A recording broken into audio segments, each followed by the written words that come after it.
Most of my memories of the North End are very beautiful. We had fruit trees everywhere, flowers, everybody had flowers, and everybody in the neighborhood grew something, some type of food. We brought that with us when we came from the South and continued that when we moved to Detroit. So it was just plenty of food and good food.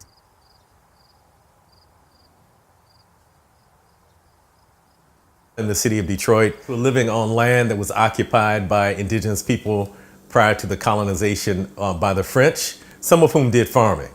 And then once the French colonizers moved here, they began what they call ribbon farms, starting from the Detroit River. And these would be very narrow farms that might be about 2 miles long. And then we had this huge influx of African Americans from the South and some poor whites who were coming from the South to work in the automobile factories in and around Detroit, and most of them brought their agricultural heritage with them. I come from a background where all of my relatives were farmers of some sort.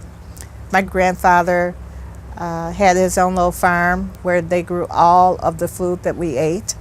There were chickens in the backyard, and you grew something. Everybody grew something, whether it was fruit trees or berries or something. And then we shared them around the community. Everybody, you didn't go to the store for tomatoes. Everybody had tomatoes and things. But over the years, the generations, the newer, younger generations didn't grow their vegetables. And then there started to be a reduction in the major food chains. Oakland Avenue and the North End has been a predominantly black community for the last several decades. This is one of the areas that has been intentionally disinvested in.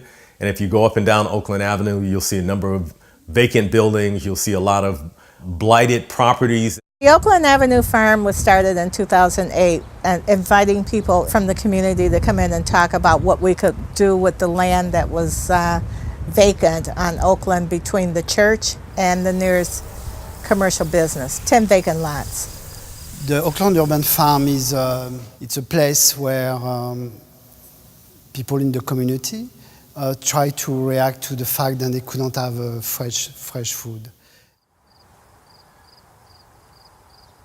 Oakland Avenue Urban Farm has a unique history. Reverend Bertha L. Carter, she is the founder of North End Christian CDC, and she began this program simply by providing food out the back of her truck. She would get food from Kroger to people in the community who were food insecure. In 2008, my daughter, Jerry Hebram, came with her husband, and they came with great ideas. And their first idea was the farming. We invited the community to come in, and they had specific ideas about what food we would grow. In the North End, we look at foods that are culturally appropriate to the people who live in our community. So we grow peas and beans. We grow sweet potatoes, we grow tomatoes, Collards, kale, spinach, Swiss chard, broccoli, cauliflower, cucumbers, garlic. A lot of people have idealistic notions about farming, but farming is really both a science and an art. And so there's a tremendous amount of knowledge you have to really do it correctly and to make it profitable.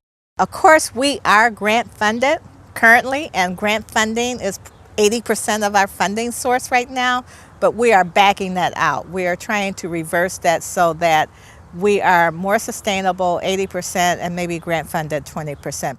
Of course, this farm, like so many farms in Detroit, faces the challenges of how to make that economically sustainable. So the farm, in partnership with its sort of broad multidisciplinary network, has been looking at ways to create a sustainable network of activities between new businesses, value-added products, cultural programming, the rehabilitation of buildings for eco-tourists. And so what we see at the Oakland Avenue Urban Farm are hybrid typologies that are emerging. It's mixing agricultural landscape with cultural landscape, admitting that not everything needs to be productive to create value for community. And so part of what many of us are trying to do is make smaller economies, and not just economies, but smaller systems that are not so subject to fail and that are resilient, are sustainable, and put the health of the planet and the health of human beings in the forefront.